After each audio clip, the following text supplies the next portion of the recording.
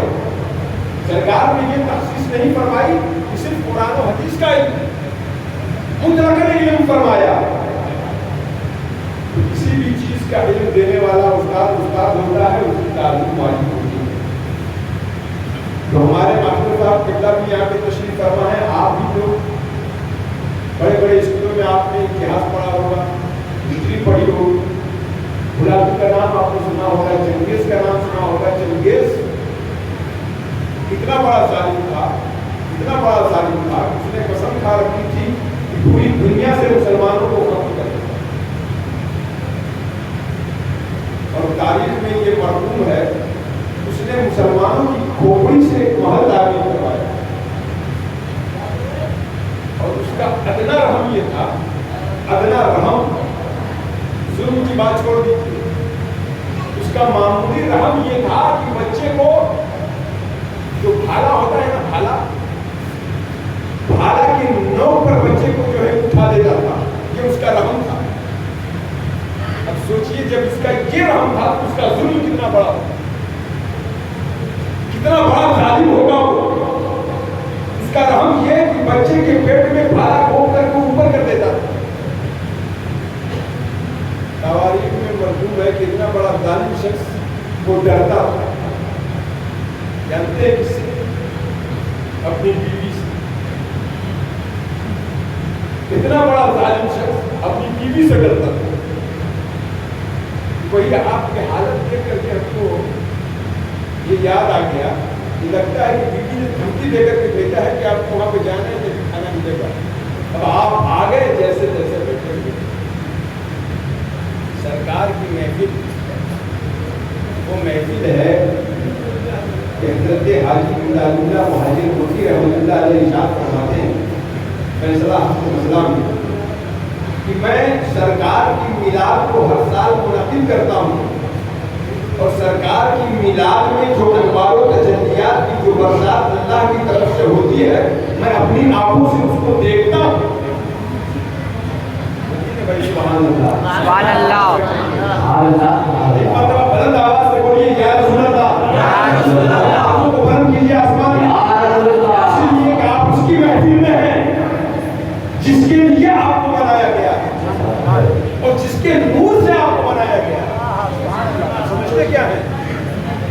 آپ بھی کوئی معمولی چیز نہیں ہے، اپنے آپ کو کبھی معمولی سمجھنے کی کوشش مت کیجیے گا۔ ہم معمولی نہیں ہیں، یہ جو بنایا گیا ہے وہ میرے مصطفیٰ کے نور سے بنایا گیا ہے۔ میرے آقا نے ارشاد فرمایا کہ انا من نور اللہ والخلائق کلہم من نوری، کہ میں اللہ کے نور سے بنا اور پوری کائنات پوری مخلوق میرے نور سے بنا۔ یہ جو شجر و حجر ہے، یہ جو برگ و ثمر ہے، یہ جو سمندر ہے، دریا ہیں، نہریں ہیں، نالے ہیں، پہاڑ ہیں، جن ہیں، انسان ہیں، ملائک ہیں، زمین ہے، آسمان ہے، لوح ہے، کرسی ہے، عرش ہے، سدرۃ المنتہا ہے، جنت ہے، دوزخ ہے، گویا کہ کائنات کی تمام چیزیں یہ میرے مصطفیٰ کے نور سے بنی۔ آپ اس کی محفل میں بیٹھے ہوئے ہیں، جس نور کا پردہ آپ پر بھی ہے، اس لیے مکمل ادب کے ساتھ اور بیداری کے ساتھ بیٹھے ہیں۔ چند منٹ میں آپ سے شروع کروں گا، زبردستی نہیں کروں گا، لیکن تب گزارش کے لیے مکمل بیداری سے آپ بیٹھے ہیں۔ بڑی بابت پر اللہم صلی اللہ علیہ وسلم